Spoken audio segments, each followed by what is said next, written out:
और अमेरिका, जनाब साजिद तार साहब। साजिद तार साहब, thank you so much for joining my show once again. Thank you Adi, thank you, my pleasure. बहुत से ऐसे कुछ इवेंट्स चल रहे हैं दुनिया में भी, पाकिस्तान के अंदर भी। पहले हम स्टार्ट किए लेते हैं कि एक बड़ा वाकया ये हुआ जिसकी खबरें दूर दूर तक फैली के पता ये चला कि पोलैंड पे जो मिसाइल गिरे हैं उसकी वजह से वहां पे 2 हलाकतें भी हुई और फौरी तौर पर कहा गया कि ये रशिया की तरफ से हुआ, और रशिया की तरफ से हुआ तो बहुत बड़ी एक एस्केलेशन होगी जंग में, और क्या होगा। अच्छा, ये उसी दौरान पेश आया कि जब आप जानते हैं कि G20 की जो समिट है वो भी चल रही है। अच्छा, उस समिट में साइड लाइन्स पड़ी, यहाँ मुलाकातें हो रही हैं, प्रेसिडेंट जो बाइडेन के साथ हमारे हमसाया मुल्क पीएम मोदी की मुलाकात हुई, फिर उनकी ऋषि सुनक के साथ मुलाकात हुई, फिर ऐसी और भी मुलाकातें चल रही हैं। तो इस सारे सिनेरियो पे मैं आपका कमेंट लेना चाहूंगी कि कैसे देख रहे हैं आप इसको, कि किस तरफ हम दुनिया जो है वो किस तरफ बढ़ रही है। देखिए, इस वक्त यूक्रेन का जो ये जो मिसाइल सिस्टम है जो पोलैंड पे गिरा है, इसको पोर्ट्रे करने की कोशिश की कि पोलैंड नेटो का मेंबर है और बड़ी बात है ये है। लेकिन हकीकत में मैं ये बताना चाहूंगा आपको कि what is in the mind of Putin. Putin has calculated American and western countries को कि ये इनकी प्रायोरिटीज क्या है, और ये कहां टेस्ट हुए थे। ये टेस्ट हुए थे इराक वॉर में, ये टेस्ट हुए थे सीरिया की वॉर में। तो उन्हें पता है कि they can't afford a war, और जिस तरीके से अमेरिका ने विड्रॉ अफगानिस्तान से किया है, कंप्लीटली कैलकुलेटेड। ओबामा इस वक्त, जो बाइडेन साहब को तो बिल्कुल, जिस तरह मैं बताता हूं, पिछले हफ्ते उन्होंने कहा कि मैं प्रोफेसर था, हालांकि एक दिन उन्होंने नहीं पढ़ाया। उन्होंने 2 हफ्ते पहले कहा मेरा बच्चा जो है इराक में जो शहीद हो गया वो कैंसर से मरा था। तो उसका तो पता है सारी दुनिया को कि ओबामा साहब सारा कुछ कंट्री को चला रहे हैं। ओबामा साहब को पुतिन ने कैलकुलेट कर लिया था सीरिया में, और वो रेड लाइन ड्रा करते रहे लेकिन कुछ भी नहीं कर सके। तो और दूसरा, जिस तरीके से उनकी रिस्पेक्ट सऊदी अरेबिया में थी, एलाइज के साथ जो वो करते थे, उस वक्त ईरान के साथ डील की, उन्होंने कैश दी, उनकी मर्जी की। इन्होंने पहले कहा कि हम यूरो देंगे, उन्होंने कहा यूरो नहीं लेंगे, हम डॉलर लेंगे, वो भी कैश लेंगे। तो दर हकीकत पुतिन जो कि केजीबी ट्रेंड है, उन्हें पता है इस वक्त कि सारे जो सर्कमस्टांसेस हैं उनकी फेवर में जा रहे हैं। और दूसरा, उन्होंने जो अचीव करना था यूक्रेन पे अटैक करके, वो उन्होंने कर लिया है। उन्होंने उनको जो उनके कीव, उन्होंने पहले क्रीमिया को टेक ओवर किया, और उसके बाद वो अपने वहां पे ट्रेड रूट को, रशियन ट्रेड रूट को सिक्योर करना चाहते थे। उनके जो साहिली एरिया को टेक ओवर करके वो कर चुके हैं। जो उस एरियाज के अंदर मैं बताना चाहूंगा रशियन सिंपथाइजर है। यूक्रेन के जो जिस एरिया को उन्होंने टेक ओवर किया है, वहां रशियन जबान बोली जाती है, वहां पे रशिया का कल्चर जो है वो स्ट्रॉन्ग है उस एरिया में। तो वहां से भी एक हाई डिमांड थी कि आप Russia should come and take over, उन्होंने कर लिया है ऑब्जेक्टिव हासिल करने के बाद। अब इस टाइम अगर, और दूसरा, अगर मैं कहता हूं रशियन मिसाइल भी होता तो आपके यूरोपियन कंट्रीज जो है इस काबिल ही नहीं है कि जंग में कोई उसको रिटेलिएट कर सकते। अमेरिका इस पोजीशन में नहीं है। हमारी अमेरिका की आर्मी इस वक्त सीरियसली डिमोरलाइज्ड है।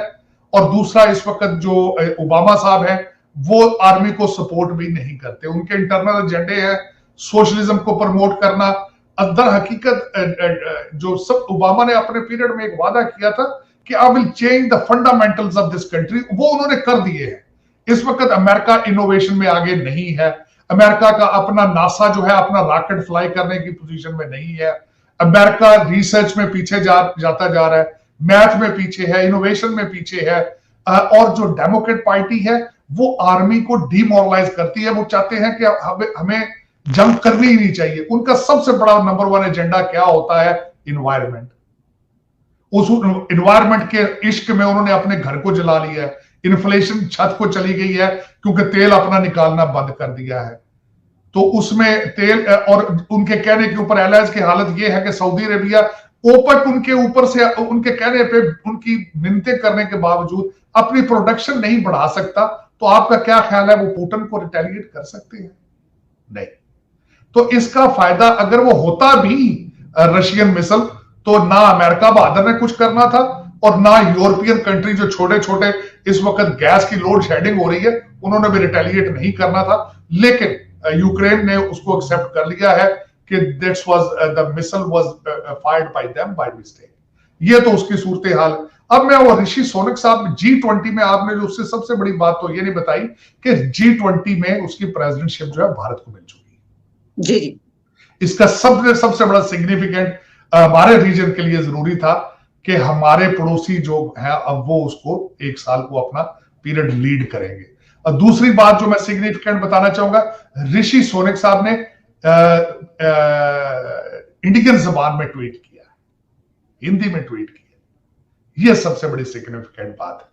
और दूसरा, ट्रेड की बातें उन्होंने ऋषि सोनक साहब से की और उनकी मुलाकातें मोदी साहब की, जब एक तरफ आपका मुल्क जल रहा है, आप अपने कपड़े जूते घर को खुद आग लगा रहे हैं, भारत जो है वो फॉरेन डिप्लोमेसी में नई मंजिलें तय करता जा रहा है।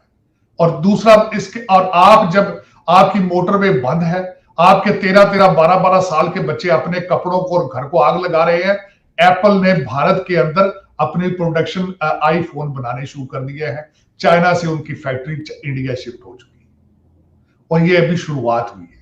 अभी वहां पे एक ट्रेड का, और जिस तरीके से उन्होंने 16 मिनिस्ट्रियों को इकट्ठा कर दिया है to make it attractive for the foreign investment, और यहाँ पे जो बैठे सीईओज हैं अमेरिकन और कंपनियों के, वो सारे अपने प्लांट उठा के चाइना से भारत शिफ्ट होना चाहते हैं।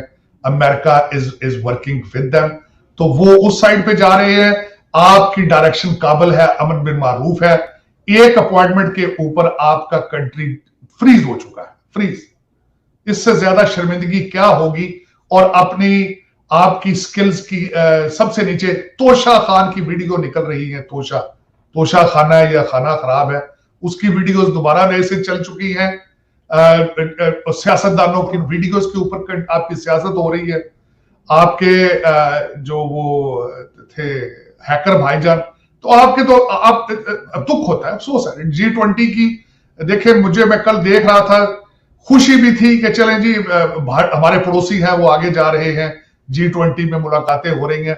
दुख हो रहा था जब देखता हो कि आपके एक सबसे पॉपुलर लीडर, मैं आलिया आपसे बल्कि क्वेश्चन करूंगा कि खान साहब ने अपने घर के बाहर इतने ज्यादा बंकर बनाने की क्या जरूरत थी? वो रेत की बोरियों की दीवारें बनाई गई हैं वहां पे, आप खाना जंगी में हैं आप। और दूसरा, वहां पे उन्होंने 50 कमांडो मंगाए हैं और पंजाब पुलिस को घर में घुसने नहीं दिया। आपकी फेडरेशन के हालात क्या है? आपकी गवर्नेंस के हालात कहां हैं आज? आपका चीफ सेक्रेटरी जो है मौजूद ही नहीं है, आपका आईजी है वो रिजाइन करके जा चुका है।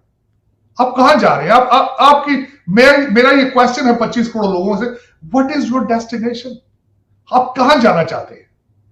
आपके पता है कि इमरान खान साहब ने बहुत बुरा मनाया है वो जो तोशा खाना का ये केस दोबारा से खुल गया और घड़ी की बात हुई है, वो इतना सख्त गुस्सा मनाया उन्होंने कि उन्होंने कहा है कि शाहजेब खानजादा, जियो, इन सब पर वो केस करेंगे। नहीं खान साहब, आप ये वो घड़ी जो आपने बेची है, आप जूतों के बगैर जाते थे मदीना और मक्का में, तो वो उसका एडिशन, उसको मक्का एडिशन कहा जाता है जो आपने बेची घड़ी। ये बताएं अपने लौंडो लोपाड़ों को प्लीज कि वो मक्का एडिशन था घड़ी का जो बेची है आपने।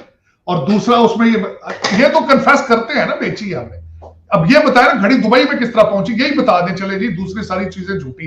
वो उमर फारूक जाली बंदा है, 2 नंबर है। घड़ी आपके तोशा खाना से निकल के दुबई तो पहुंची ना, वो कौन लेके गया? हाँ ठीक है, वो फर्क होगी ना, नहीं बेची होगी तो वो मानिका के किसी बच्चे ने बेची होगी, फर्क तो सिर्फ यही है। आप सादिक और अमीन तो नहीं रहे ना आप। मेरा तो मकसद ये है, मेरा तो क्वेश्चन मार्क ये है कि आप इतने टेंटेड हैं, आपके सर्कमस्टांसेस, आपकी मोरालिटी का स्टैंडर्ड ये है, फिर आप मिसालें देते हैं मोदी की। और मोदी की भी कोई घड़ी निकाल के देना यार, कि मोदी को फलां मुल्क ने गिफ्ट किया था तो वो दुबई में बेचा है, इंग्लैंड में बेचा है, ये भी कोई मिसाल दे, कौम को बताए ना। आप मोदी की मिसालें देते हैं आप रोजाना सुबह शाम, आप मिसालें देते हैं कि आप केस भी कहते हैं मैं करूंगा तो इंग्लैंड में जाके करूंगा। मुझे बताया ना कि वो कौन सा लीडर, वो पनामा लीक में एक आइसलैंड के प्राइम मिनिस्टर का आया था, रिजाइन दे दिया था उसने। आप भी फिर हौसला करें, आप सियासत से विड्रॉ कर जाए, क्योंकि प्रूव हो चुका है आपके ऊपर, फॉरेन फंडिंग आपके ऊपर प्रूव हो चुका है, मलक रियाज से आपने जमीन ले, प्रूव हो चुका है। या तो बताए ना लोगों को